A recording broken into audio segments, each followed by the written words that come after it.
नमस्कार दोस्तों, DD red के एक और एक्शन वीडियो में आप सभी का स्वागत है। मैं हूं आलोक। तो आज जो वीडियो लेकर आया हूं इसका टाइटल है PM Modi is the boss, Australian PM's message to world. तो जैसा कि आप सबको पता है कि पीएम मोदी ऑस्ट्रेलिया में थे। वहां पर एक बहुत बड़ा कार्यक्रम का आयोजन हुआ, उसमें खुद ऑस्ट्रेलिया के पीएम मौजूद थे और उन्होंने कहा कि PM Modi is the boss. पहले ये सुनिए।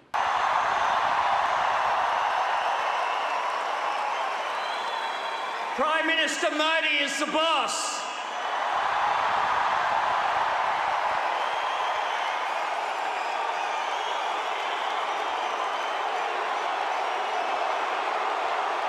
इसके बाद आप अंदाज़ा लगाइए कि जो सिडनी ब्रिज है, शायद सिडनी ब्रिज ही कहते हैं ना उसे, उसको ट्राई कलर में रंग दिया गया।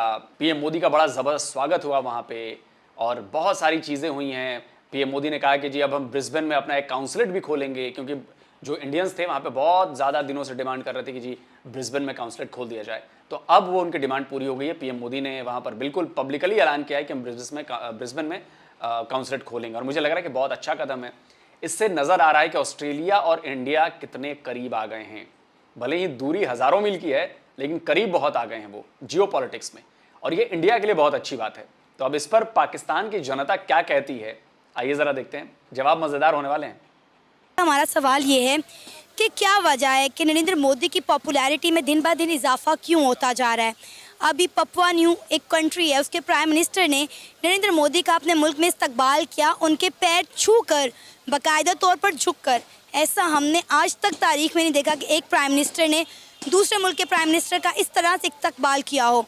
फिर उसके बाद हम बात करें तो ऑस्ट्रेलिया के प्राइम मिनिस्टर कह रहे हैं कि नरेंद्र मोदी जो हैं वो बॉस हैं, और इसके साथ साथ जो बाइडन ने नरेंद्र मोदी से ही पूछ डाला कि ऐसी क्या वजह है कि आप इतने ज़्यादा फेमस हैं।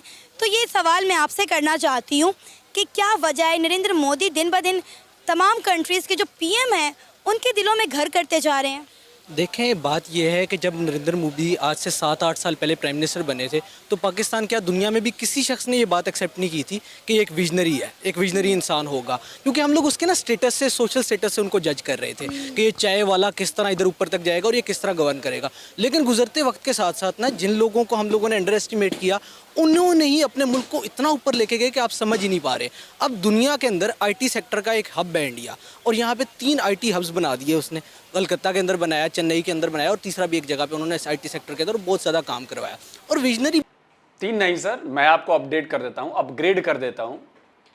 गुड़गांव, नोएडा भी बन रहा है, बेंगलोर, पुणे, साइबराबाद, हैदराबाद, आप नाम लीजिए। और ऐसे कई और सेंटर्स हैं जो डेवलप किए जा रहे हैं बतौर आईटी हब। और आने वाले वक्त में आप देखिएगा कि कितना ज़्यादा ये चीज़ ग्रो कर जाएगा। विजनरी बहुत बड़ा वो निकला। उसने कश्मीर के अंदर अपना एक जो बयानिया वो बड़ा बेहतर तरीके से चलाया। आपकी फॉरेन पॉलिसी के अंदर नरेंद्र मोदी के आने से पहले जो था वो बड़ा एक डाउन स्ट्रीम था उनकी तरफ से कि वो आप लोगों को इस कदर जो है आपके खिलाफ नहीं थे। लेकिन गुज़श्ता कुछ अरसे के अंदर 15 सालों के अंदर, और इसके अंदर नरेंद्र मोदी के पिछले 8 सालों के अंदर ख़ास तौर पे उन्होंने पूरी कोशिश की है कि दुनिया के अंदर आपको एक टेररिस्ट स्टेट डिक्लेयर करवाया जाए, और दुनिया अनफॉर्चुनेटली उन लोगों की बात सुनती है। वो एक बहुत बड़ा विजनरी इंसान था। जिस तरह अब हम अंडर एस्टिमेट करते रहे पिछले 3 सालों में मोहम्मद बिन सलमान को, लेकिन मोहम्मद बिन सलमान ईरान से मिलके अब मिडिल ईस्ट क्राइसिस हल करने वाला है।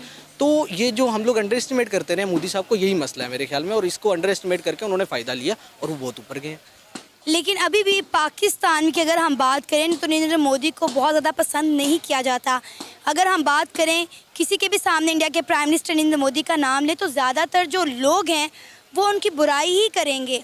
देखिए, मोदी जो है ना, उनका एक स्टांस था बिफोर इलेक्शन लड़ने से पहले उन्होंने पाकिस्तान को ज़रूर एक्सप्लॉइट किया, और उधर इलेक्शन हमेशा से पाकिस्तान के नाम पे होता आया है, कश्मीर के नाम पे और हिंदुत्व के एक नज़रिए के नाम पे। लेकिन जब भी इलेक्शन हो जाता है ना तो उस अच्छा, तो पाकिस्तान में कौन सा इलेक्शन बिना इंडिया के हो जाता है भाई? इमरान खान पिछले साल भर से क्या कर रहे हैं? हर जगह इंडिया की तारीफ, कभी मोदी की फॉरेन पॉलिसी की तारीफ, कभी अपनी रैलियों में हमारे विदेश मंत्री एस जयशंकर साहब की वीडियो क्लिप चलाते हैं। वहां पे क्या हो रहा है? और वहां पे क्या इस्लाम के नाम पर चुनाव नहीं होते हैं क्या? आपके इमरान खान को तो बाकायदा प्रोफेट की तरह पेश किया जा रहा है। वो क्या हो रहा है फिर? वहां इस्लाम के नाम पर वोट नहीं मांगे जाते? वहां पे इस्लाम के नाम पे पॉलिटिक्स नहीं चल रही है। तो यहां पर एक पार्टी जो हिंदुत्व की पार्टी है, हिंदू मान लीजिए कि उसको हिंदू वोट बैंक चाहिए, वो हिंदुत्व की पॉलिटिक्स करे तो गलत, आप इस्लाम की पॉलिटिक्स करे तो सही। पाकिस्तान की बात कर रहा हूं, हिंदुस्तान की बात नहीं कर रहा हूं मैं। वो सही कैसे?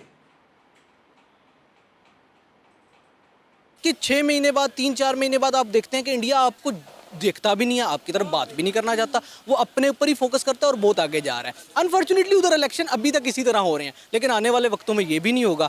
तो मोदी साहब का इसी वजह से नेगेटिव इम्पैक्ट है यहाँ पे, हत्ता कि वो एक बड़े विजनरी लीडर पाए गए हैं, जिसकी मुझे और ज़ाती तौर पर पाकिस्तान में किसी को भी मेरे ख्याल में उम्मीद नहीं थी।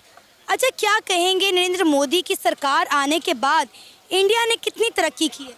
इंडिया के अंदर नरेंद्र मोदी की सरकार आने के बाद बहुत ज़्यादा तरक्की हुई है, क्योंकि एक प्रो नेशनलिस्ट अप्रोच जब भी अपनाई जाती है ना, फाशिज्म के करीब करीब हो जाता है इंडिया। इस टाइम पे फाशिज्म के करीब होता है कि आप उनकी हरकत अगर इंडिया में, कश्मीर में देख लें, इंडियन ऑक्युपाइड कश्मीर में एक फाशिस्ट रिजीम हमेशा अपनी ज़ात को बहुत ऊपर लेके जाती है। और एक जो वो बंदा होता है ना, नार्सिसिस्ट किस्म का बंदा, एक नार्सिसिस्ट इंसान दुनिया को गलत साबित करने के लिए अपने आप को ऊपर लेके जाता है। तो उन्होंने एक चैलेंज के तौर पर लिया और पिछले 8 सालों के अंदर इंडिया ने बहुत ज़्यादा तरक्की की है और पाकिस्तान की निस्बतन वो बहुत आगे हैं, IT में भी, इकोनॉमी में भी, और हत्ता कि अब डिफेंस में भी वो बहुत आगे हैं हमसे। अच्छा, हम जब भी इंडिया की बात करते हैं या इंडिया और पाकिस्तान की बात होती है, कभी ऐसा नहीं हुआ कि हम कश्मीर की बात किए बगैर अपनी बात को मुकम्मल करें? क्या वजह है पाकिस्तान हर वक्त कश्मीर कश्मीर कश्मीर ही क्यों करता रहता है? देखिए, कश्मीर हमारा एक बुनियादी मसला है।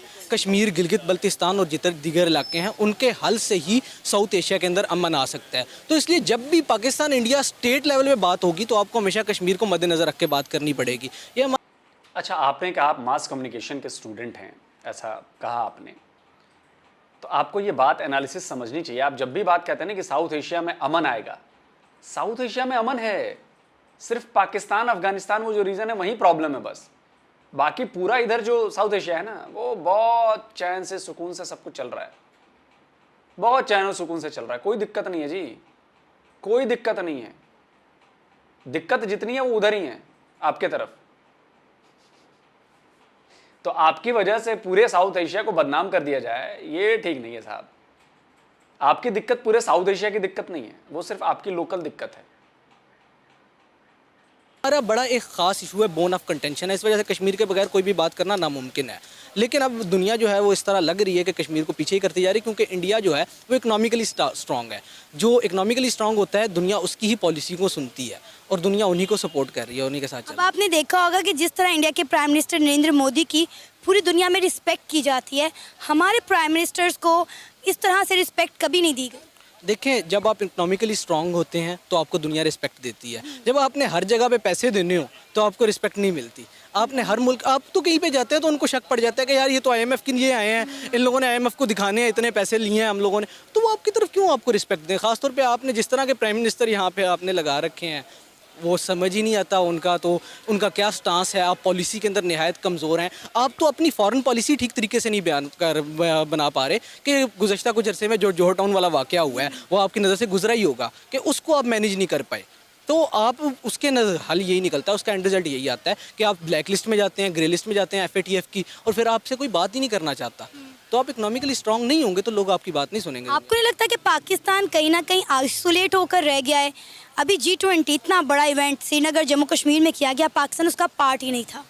देखिए, पाकिस्तान आइसोलेट एक सूरत में नहीं हो सकता, क्योंकि पाकिस्तान की जियो स्ट्रेटेजिक पोजीशन इस तरह की है कि हम लोगों ने इंडिया के साथ भी चलना है, हम चाइना के साथ भी, अफगानिस्तान के साथ भी और ईरान के साथ भी इंगेज रहते हैं। तो हमें इस तरह आइसोलेट नहीं किया जा सकता। हम दुनिया की 7वां बड़ा नेशन है, 200 मिलियन से ऊपर का नेशन है। ऐसा नहीं है कि कोई आएगा ऐरा गैरा और हमें हड़प कर जाएगा। लेकिन हाँ, फिलहाल हमारी फॉरेन पॉलिसी में और इकोनॉमिक पॉलिसीज़ के अंदर बहुत बड़ा क्राइसिस है, और उसके हल तक ऐसा नहीं हो सकता कि दुनिया आपकी सुनना शुरू कर दे, और दुनिया आपको सुनेगी भी नहीं। लेकिन इतना नाउमीदी भी नहीं है कि हम लोग आइसोलेट हो गए, ऐसा कुछ नहीं हो रहा। दुनिया के अंदर इस तरह के वाक़यात आते रहते हैं। आपकी पॉलिसी बेहतर होगी, ये वही है आज से 3-3.5 साल पहले आपका फॉरेन मिनिस्टर बैठ के एक इसराइली औरत को कह देता है कि यू हैव दी पॉकेट्स। तो वो चेंज होते रहते हैं, वक्त आता रहता है, तो अब बेहतर वक्त भी आएगा। तो इस तरह आप उसको, बिल्कुल आइसोलेशन नहीं है, लेकिन थोड़ा सा मुश्किल वक्त ज़रूर है ये। सर, आपका नाम? मुमताज़ हुसैन। क्या करते हैं? मैं जो है ना ये डिजिटल मीडिया के फील्ड से हूँ। ज़बरदस्त। अच्छा सर, हम बात कर रहे हैं कि इंडिया के जो प्राइम मिनिस्टर हैं नरेंद्र मोदी, दिन ब दिन उनकी पॉपुलैरिटी में बहुत इजाफा होता जा रहा है। पपुआ न्यू एक कंट्री है, उनके प्राइम मिनिस्टर ने, इंडिया के प्राइम मिनिस्टर नरेंद्र मोदी का इस्तकबाल किया उनके पैर छूकर, ऑस्ट्रेलिया के प्राइम मिनिस्टर कह रहे हैं कि इंडिया के prime minister Narendra Modi boss हैं, जबकि जो बाइडन ने नरेंद्र मोदी से ही पूछ डाला कि ऐसी क्या वजह है कि आप इतने पॉपुलर हैं, क्या वजह है कि पूरी दुनिया के प्राइम मिनिस्टर जो हैं वो इंडिया के प्राइम मिनिस्टर नरेंद्र मोदी के दिन ब दिन फ़ैन क्यों बनते जा रहे हैं? नहीं, वो ख़ास बात नहीं। ये है कि इंडिया की जो है ना, सिर्फ अगर बात की जाए इंडिया के पॉजिटिव पॉइंट के ऊपर, तो उनके पास आईटी इंडस्ट्री जो है ना वो बहुत अच्छा काम कर रहे हैं। आईटी में जो है ना हर जगह उनके लोग बैठे हुए हैं। बाकी जहाँ तक मुदितवा की बात है ना, तो मुदितवा को तो कोई भी सपोर्ट नहीं करता। वो अपने भारत के अंदर उसने सिखों के साथ क्या किया है, उनकी खालिस्तान तहरीक जो चल रही है, कितने लोगों को मरवाया गया, कितने लोगों को जो है ना उन्होंने जो है ना अभी तक कैद में रखा हुआ है, ठीक है ना। उनकी इसके अलावा मुसलमानों के साथ वहाँ पर क्या हो रहा है, मतलब कि वो कह जिस पाकिस्तान के अंदर है, पाकिस्तान में इस तरह तो नहीं है ना कि जो हिंदू रहने वाले हैं या सिख लोग रह रहे हैं उनको हर किस्म की आज़ादी है। तो वहाँ पे जो है ना ये इस तरह सर यहाँ पे भी माइनॉरिटीज के जो है हकूक, उनकी हक तलफी की जाती है। आप सिंध साइड पे देख लें क्या नहीं हो रहा। नहीं, ये वाला हाल नहीं। आपने देखा था एक लड़की ने वहाँ पे इंडिया के अंदर वो वेल पहना हुआ था, यूनिवर्सिटी आई, तो उसके पीछे जो है ना उसके ऊपर मोदी ने क्या एक्शन लिया। बात तो ये है ना कोई करने वाली, ठीक है। क्या एक्शन लिया भाई? आप डिजिटल मीडिया से संबंध रखते हैं और आप ऐसी बातें कर रहे हैं, बरगलाने वाली, प्रोपेगेंडा वाली। अब बताइए क्या एक्शन लिया मोदी ने भाई, बता दीजिए। वो उस कॉलेज का, वो इस यूनिवर्सिटी का मामला था। वहां पर एक ड्रेस कोड है, उस ड्रेस कोड को फॉलो करना होता है। आप जाकर हमारा संविधान पढ़िए, संविधान में भी लिखा हुआ है कि वहां पर ड्रेस कोड को फॉलो करना पड़ेगा। और अगर आप फॉलो नहीं करते हैं तो यूनिवर्सिटी को, कॉलेज को हक है, स्कूल को हक है आपको कहने का, टोकने का। क्या हुआ वहां पर? क्या हो गया उसका? वो टोटल पॉलिटिकल मोटिवेटेड ड्रामा था, टोटल। और कानून तो मानना पड़ेगा। आपका कानून नहीं चलेगा ना, मेरा इंडिविजुअल कानून नहीं चलेगा। जो देश का कानून है उसी के हिसाब से चलना पड़ेगा। और देश का कानून सब पर लागू होता है, वो हिंदू हो, मुस्लिम हो, सिख हो, ईसाई हो, कोई भी हो। तो देश के कानून के मुताबिक ही था। और हुआ क्या ये बता दो? जेल में डाल दिया, उसको कैद कर लिया, उस पर बैन लगा दिया, उसके परिवार का घर बुलडोजर से गिरा दिया। क्या किया? अरे ऐसी फालतू की बातें मत किया करो आप लोग।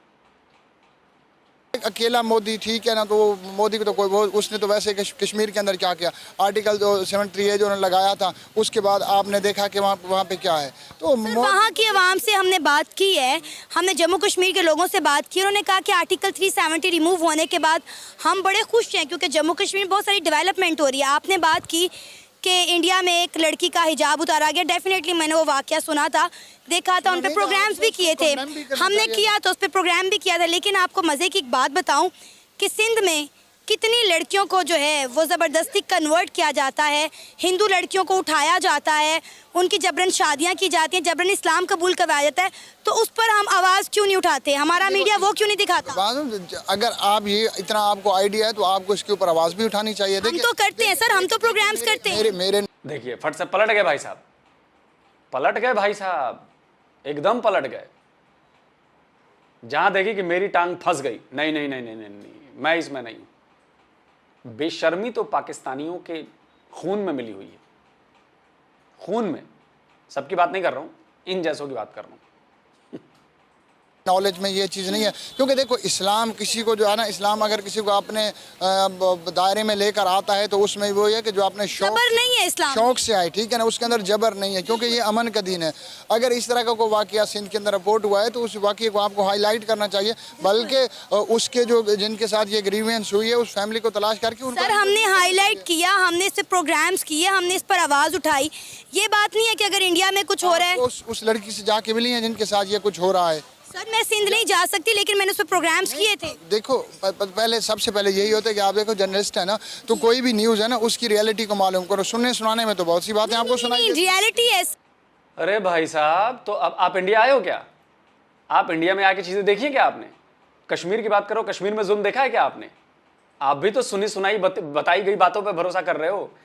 अपने ही आपको आपने गलत साबित कर दिया। अभी 2 मिनट के भीतर अभी आप इंडिया पे इतने आरोप लगाए आपने, ये हुआ मुसलमानों के साथ, ये होता है कश्मीर में, ये होता है कश्मीर में, वो होता है। घंटा कभी आया नहीं हो गया आप इंडिया आकर आप देखा नहीं आपने। और जब आपके ऊपर पड़ी तो जी आप गई थी वहां पे सिंध में? जी नहीं गई थी, मैंने तो खबरें देखी थी। नहीं तो इन पर विश्वास मत करो आप। लेकिन हजारों किलोमीटर दूर आप हैं, आप इंडिया की खबरों पर विश्वास करके हाँ आपके यहाँ जो मीडिया में चल गई वो सब सच्ची है। इसको कहते हैं जाहिल आजम। वो आप दिख रहे हैं अभी। अपने ही लॉजिक से अभी अपने आप को आपने गलत साबित किया है। सर मेरी बात सुने, जर्नलिस्ट का काम ही है कि वो रियलिटी बेस बात करे, सुनी सुनाई बातों पे आज तक हमने काम नहीं किया। खैर बात बहुत दूर निकल गई है, हम बात करें नरेंद्र मोदी के ऊपर। नरेंद्र मोदी को इतना फेमस नहीं है, ये है कि उनकी आईटी इंडस्ट्री थोड़ी अच्छी है, ठीक है ना, जिस वजह से आईटी इंडस्ट्री कैसे अच्छी हुई? वहाँ की सियासत की वजह से वहाँ पे ये तो नहीं कि नरेंद्र मोदी के आने से उनकी आईटी इंडस्ट्री अच्छी आई है। नरेंद्र मोदी के आने से पहले भी वहाँ की जो है ना वो आईटी इंडस्ट्री जो है ना वो काफ़ी स्ट्रांग थी, ठीक है। लेकिन अभी ये है कि जब जाहिर सी बात जब आईटी इंडस्ट्री उनकी अच्छी पहले से ही सही चल रही थी और फिर उनको मौका मिला, तो अगर आप जो है ना फॉरेन रिजर्व जितना ज़्यादा कमा लेते हैं, ठीक है ना, और आपका हर चौथा बंदा ही फॉरेन रिजर्व कमा रहा है, जिस तरह जैसा कि हमारे यहाँ ये नहीं है, ठीक है ना, वो आईटी में हम थोड़े जो है ना थोड़े नहीं बल्कि थोड़ा ज़्यादा ही पीछे हैं। सर नरेंद्र मोदी की हुकूमत को 8 साल हो चुके हैं और नरेंद्र मोदी की हुकूमत आने के बाद इंडिया ने जितनी तरक्की की है पूरी दुनिया इस चीज़ का गवाह है।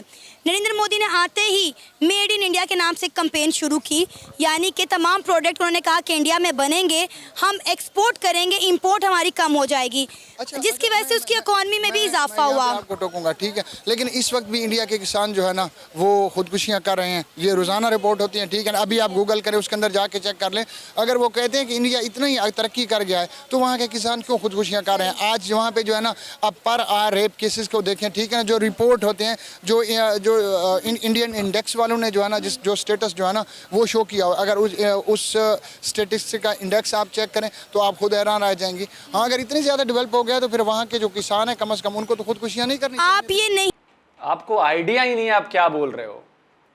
आप 40-50 साल पुरानी बात बोल रहे हो, 20 साल पुरानी बात बोल रहे हो। आप रेप की बात करते हो। इस पर तो मैंने बकायदा रिसर्च करके एक वीडियो बनाया हुआ है डिफेंस डिटेक्टिव पर, जाके देख लेना। आप ही के जैसे किसी पागल इंसान ने चैलेंज किया था। ये बताओ कि अगर आपके यहाँ सब कुछ ठीक है तो दुनिया का 6ठा सबसे खतरनाक देश महिलाओं के लिए आपका पाकिस्तान क्यों है? है जवाब इसके पास? इसका जवाब दोगे आप? जेंडर इक्वालिटी में पाकिस्तान दुनिया का दूसरा सबसे खराब देश क्यों है? इस पर बात नहीं होगी? वुमेन एम्पावरमेंट में पाकिस्तान की रैंकिंग क्या है? बकवास। इंडिया की महिलाओं को देखा आपने किन किन पोजीशंस पे पहुंची हैं? आज इंडिया की महिलाएं फाइटर जेट उड़ाती हैं। आपके यहां उड़ा रही हैं क्या कोई महिला फाइटर जेट? आज इंडिया की महिलाएं मेट्रो ट्रेन चला रही हैं, लोकल रेलवे चला रही हैं, इंडियन रेलवे की ट्रेनों को चला रही हैं। आपके यहां कौन चला रहा है? हमारे यहां की महिलाएं कमर्शियल पायलट हैं, बहुत बड़ी बड़ी पायलट हैं, कैप्टन हैं। आपके यहां कौन है? डेटा पर बात कीजिए, फैक्ट पर बात कीजिए, व्हाट्सएप फॉरवर्ड पर बात मत कीजिए। नहीं मानते कि नरेंद्र मोदी की हुकूमत के आने के बाद इंडिया में कोई तरक्की हुई है, या नरेंद्र मोदी एक पसंदीदा तरीन लीडर है? नहीं, पसंदीदा लीडर नहीं है वो, तो जो है ना मतलब कि वो बहुत बड़ा शर है वो मुदितवा, और उसकी ये उसने पूरी एक गैंग है, ये जो है ना मतलब कि दंगे फसाद कराना, मुख्तलिफ इस तरह के मुख्तलिफ, वो आज से नहीं। हालांकि ये बंदा जो है ना रेलवे स्टेशन के ऊपर और फिर जो है रेलवे के अंदर चाय बेचता था। हमें जहाँ तक पता चला है, जो खबरें हम डेली सुनते हैं, आंखों से देखते हैं, हमें तो ये बताया गया और सुनाया गया, बल्कि खबरें हमने खुद अपनी आंखों से वीडियोस देखी हैं कि नरेंद्र मोदी को दुनिया में सबसे ज़्यादा पसंदीदा तरीन लीडर कहा जाता है। इमरान खान जब बैठा हुआ था, ठीक है ना, तो वर्ल्ड के अंदर इनकी कितना लोगों में पॉपुलर था। क्या जिस तरह मोदी का इस्तकबाल होता है अमेरिका के अंदर, इस तरह अपना और इमरान खान का जिस तरह इस्तकबाल होता है, ज़मीन और आसमान का फ़र्क है। इंडिया भी रशिया में गया, इमरान खान साहब ने पाकिस्तान के लिए कुछ नहीं किया, इंडिया के लिए नरेंद्र मोदी ने बहुत कुछ किया है। इमरान खान जिस हद तक कर सकता है तो उसने। अब इसको क्या कहूं मैं, जाहिल आजम तो कह ही चुका मैं, इसको कोई और उपाधि दे सकते हैं क्या? एक बात बताओ, जो बाइडन के फोन के इंतजार में आपके प्यारे handsome ex PM Imran Khan दुहाइयां देते रह गए। एक फोन आ जाए जी, वो आपके एनएसए थे, नाम भूल गया मैं उनका, मोहित पता नहीं क्या नाम था, नहीं कर रहे हैं जी, फोन नहीं कर रहे हैं। उस जो बाइडन के आपने संबंध देखे हैं पीएम मोदी के साथ? उठकर आता है वो पीएम मोदी से मिलने। कुछ शर्मो लिहाज है आप में? आप उस पाकिस्तानी की तरह हो कि आपके सामने कोई भी सबूत दे दिया जाए, नहीं जी हम तो नहीं मानते। कल को आपके पिताजी आ जाना बोले कि जी मैं तुम्हारा बाप हूं, तो उस पर भी आप सवाल उठा दोगे, नहीं नहीं कैसे मान लूं कि तुम हमारे बाप हो, हमारे अब्बा हो। आप उसमें के हैं। कर सकता है तो उसने उसके हद तक किया है, ठीक है ना। हर बंदा जो है ना रिसोर्सेज के थ्रू खेलता है, ठीक है ना। अगर आपके पास सिंगल कैमरा है तो आप सिंगल कैमरा पे रिकॉर्डिंग करेंगे, ठीक है ना। अगर आपने आउटडोर जाना है तो आप स्टूडियो वाला माहौल नहीं ला सकते। तो जितने रिसोर्सेज थे उसने कोशिश की है, और कम से कम जो है ना इंटरनेशनल लेवल के ऊपर हमारी साख बहाल हुई है। अब्दुल रहमान क्या करते हैं? मैं CFA कर रहा हूँ। अब्दुल रहमान, अगर हम बात करें इंडिया के प्राइम मिनिस्टर नरेंद्र मोदी की, तो दिन ब दिन उनकी पॉपुलैरिटी में इजाफा होता जा रहा है। डिफरेंट कंट्री के प्राइम मिनिस्टर कभी उनका इस्तकबाल पैर छूकर कर रहे हैं, कभी हमें ऑस्ट्रेलिया के प्राइम मिनिस्टर ये कहते हुए दिखाई देते हैं कि नरेंद्र मोदी जो हैं वो बॉस हैं, और जो बाइडन जो हैं वो ख़ुद भी नरेंद्र मोदी से पूछ रहे हैं कि ऐसी क्या वजह है कि आप इतने पॉपुलर कैसे और क्यों हैं। तो यही मैं आपसे जानना चाहती हूँ। जी, सबसे पहली बात तो ये है कि उनकी इकानमी बहुत ज़्यादा स्ट्रॉन्ग है, और इसकी वजह से हर मुल्क का यानी कि इंटरेस्ट है इंडिया के साथ, और दैट्स मेन रीज़न यही है। इसके अलावा आपको कोई रीज़न नज़र नहीं आती? उनकी फॉरेन पॉलिसी भी टाइट है काफ़ी, वो इक्वलिटी के बेस पे चलते हैं, पाकिस्तान की तरह नहीं चलते बिल्कुल, तो यही मेन रीज़न है। अच्छा, नरेंद्र मोदी जो हैं, जितनी उनकी पॉपुलैरिटी हो चुकी है, क्या आपको लगता है कि वो ये डिज़र्व करते हैं? जी बिल्कुल, वो काफ़ी अरसे से यानी कि एक तो उनका अपना नज़रिया है RSS का, जिसको वो भरते हैं, उनकी इंडिया में काफ़ी पॉपुलैरिटी है, इसी वजह से उनकी बाहर भी इज़्ज़त है, और इंडियन कम्युनिटी भी एक बहुत ज़्यादा बड़ी है। और फॉरेन पॉलिसी, इकॉनमी, जब ये सारी चीज़ें आप इकट्ठी करते हैं ना, तो इस तरह का बिहेवियर, इस तरह का प्रोटोकॉल आपको बाहर के मुल्कों में, अपने मुल्क में, और आपको इवन हर जगह आपको मिलेगा। देखिए, पॉपुलैरिटी सिर्फ इंडिया में नहीं है, दुनिया भर के लीडर्स के साथ जब एक रैंकिंग निकाली गई ना, दुनिया भर में वर्ल्ड लीडर के साथ, उसमें भी पीएम मोदी नंबर 1 पर हैं। और आपके इमरान खान है पाकिस्तान का तो अता पता नहीं है। आप मेरी बात समझ रहे हैं? पूरी दुनिया में, इंडिया की बात नहीं हो रही है, पूरी दुनिया में वर्ल्ड रैंकिंग में सबसे फेमस पॉलिटिशियन है। अब आपको कहोगे जी इंडिया वाले ने रैंकिंग बनाई होगी, ऐसी की होगी, वैसी की होगी। भाई आपका मानना ना मानना, आपके सर्टिफिकेट की हमें जरूरत है नहीं। आपसे बड़ी इकॉनमीज, आपसे बड़े देश, आपसे बड़े ताकतवर देश, आपसे बेहतर देश, वो सब जानते हैं इस बात को, और आप बन जाते हो जाहिल। अच्छा, अगर हम बात करें इंडिया की तरक्की की, तो आपको क्या लगता है कि इसमें नरेंद्र मोदी साहब का कितना हाथ है इंडिया की इस कामयाबी का कि आज वो दुनिया की 5वीं बड़ी इकॉनमी बन गया है? सच इतना मोदी का तो मैं नहीं समझता। वो उनकी आबादी जो आप देखें वो भी तकरीबन 1 अरब प्लस है, तो उनकी अगर आप गुर्बत की रेशियो देखें वो काफ़ी ज़्यादा है। तो ड्यू टू यानी कि अगर पावर ऑफ पीपल और नंबर ऑफ पीपल्स, वो क्यूमुलेटिव एफर्ट्स कर रहे हैं, और उनकी फॉरेन पॉलिसी टाइट है, वो उसको साथ साथ अपनी लॉबिंग करते रहते हैं हर मुल्क में। आप देख लें इंडियंस के काफ़ी अच्छी अच्छी पोस्टों पे दूसरे कंट्रीज़ में लोग जॉब कर रहे हैं, तो उनकी जो लॉबिंग है वो बहुत ज़्यादा स्ट्रॉन्ग है। लेकिन सर, इतनी बड़ी आबादी को लेकर भी चलना तो बहुत ज़्यादा काम है ना। कोई इतना बड़ा मुल्क अपने आप तो नहीं ना चल सकता। जाहिर है उसको जो लीडर लीड कर रहा है। अगर हम अपनी बात करें तो आपको लगता है कि पाकिस्तान की आवाम ने अगर कुछ करना होता अपने बलबूते पर तो कब की कर चुकी होती? जी, पाकिस्तान का सिस्टम ही अलग है। पाकिस्तान में तो लोगों को बोलने की आज़ादी भी नहीं है। सही। उम्मीद है आपको आज का हमारा ये प्रोग्राम पसंद आया होगा। आप भी अपनी राय का इजहार कर सकते हैं नीचे दिए गए कमेंट सेक्शन में। इसी के साथ हमें इजाज़त दें, पर जाने से पहले हमारे चैनल को सब्सक्राइब करें, वीडियो को लाइक करें और शेयर करें। अल्लाह हाफ़िज़। चलिए दोस्तों, वीडियो ख़त्म हो गया, और इसलिए मैं कहता हूँ ना कि पाकिस्तान के लोग ज़रा भी सोचते नहीं हैं, लॉजिकल बातें नहीं करते हैं, या फ्यूचरिस्टिक बातें नहीं करते हैं, सोचते नहीं हैं, एनालाइज नहीं करते हैं कि वो क्या बोलने जा रहे हैं। और वो जो बीच वाले भाई साहब थे वाइट शर्ट वाले, डिजिटल मीडिया से जो आए थे, पता नहीं उनको उस पोस्ट पे कैसे डाल दिया गया होगा, कैसे वो लोग झेल रहे होंगे उन्हें। अपनी बातों से पलटे, अपने हैं लॉजिक को फेल किया, खुद को ही गलत साबित कर दिया। ये सब कुछ ठीक है। देखिए, आप मोदी के विरोधी हैं, आप मोदी की तारीफ नहीं करना चाहते, आप मोदी को अपना दुश्मन समझते हैं, समझिए कोई बुराई नहीं है। मतभेद होते हैं, वैचारिक मतभेद हैं, मजहबी मतभेद हैं आपके, वो सब जाहिर है। इंडिया के लोग हों या इंडिया के बाहर के लोग हों या दूसरे देश के लोग हों, वो सब कुछ ना कुछ उन्होंने तो देखा है ना मोदी में, या नहीं देखा है। मैं कहता हूं मोदी लाख खराब है, सब कुछ खराब है, सारी दुनिया पागल हो गई है, या सारी दुनिया का दिमाग मोदी ने वश कर लिया अपने में कि जो मैं कहूंगा वशीकरण चला करके, जो मैं कहूंगा वही तुम्हें कहना है। देखिए, बात मोदी की नहीं है, बात है इंडिया में पॉलिसीज की। हमारी पॉलिसीज क्या आ रही हैं, हम दूसरे देशों के साथ संबंध कैसे ठीक कर रहे हैं, और उसमें हमारे पीएम की क्या भूमिका है, यह चीज मायने रखती है। तो अगर अभी हमारी जो विदेश नीति है वो सक्सेसफुल हो रही है, तो भाई सरकार को इसकी शाबाशी तो मिलनी चाहिए ना। अगर हमारा इंफ्रा डेवलप हो रहा है, हमें दिख रहा है ग्राउंड पे, तो इसकी शाबाशी मिलनी चाहिए ना। जहां पे अगर सरकार गलत कर रही है तो उसका तो हमें क्रिटिसाइज भी करना पड़ेगा ना। अगर महंगाई है और मैं कहूं कि नहीं कोई महंगाई नहीं है, तो मैं तो फिर बेवकूफ हुआ ना। महंगाई है बॉस, महंगाई कम करना है, और महंगाई कम करना सरकार की जिम्मेदारी है, उसको करना पड़ेगा।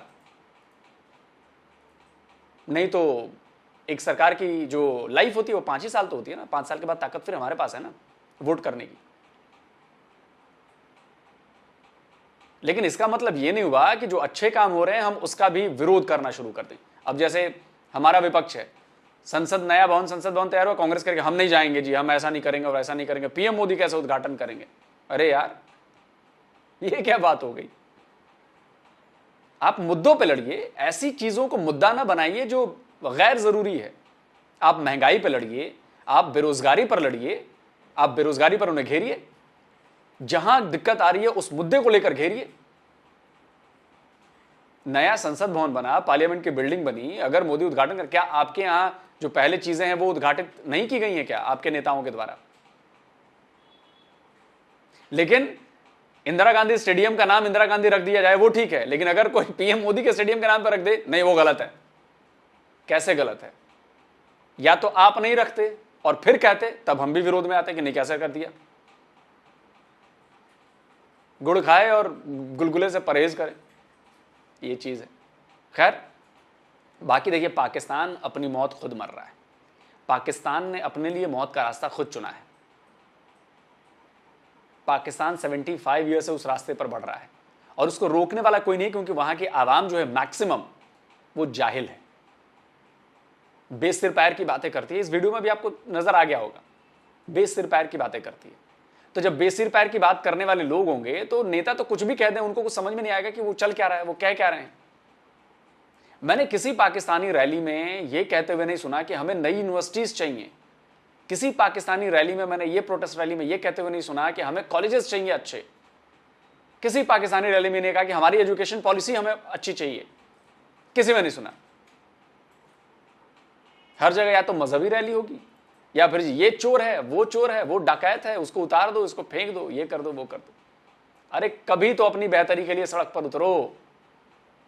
लाहौर कोर कमांडर का घर जला दिया, क्या बेहतरी थी? पॉलिटिक्स में जलाया। कभी तो सड़क पर इस बात के लिए प्रोटेस्ट होता कि जी हमें अच्छे स्कूल चाहिए, हमें फैक्ट्रीज चाहिए, हमें रोजगार चाहिए, हमें इंजीनियरिंग कॉलेज चाहिए, हमें अस्पताल चाहिए। कभी तो इसके लिए उतरो यार तुम लोग सड़कों पर। लेकिन नहीं, वो क्यों उतरेंगे जी? चलिए, अच्छा है। मिलता हूं एक और नए वीडियो में। नमस्कार, जय हिंद।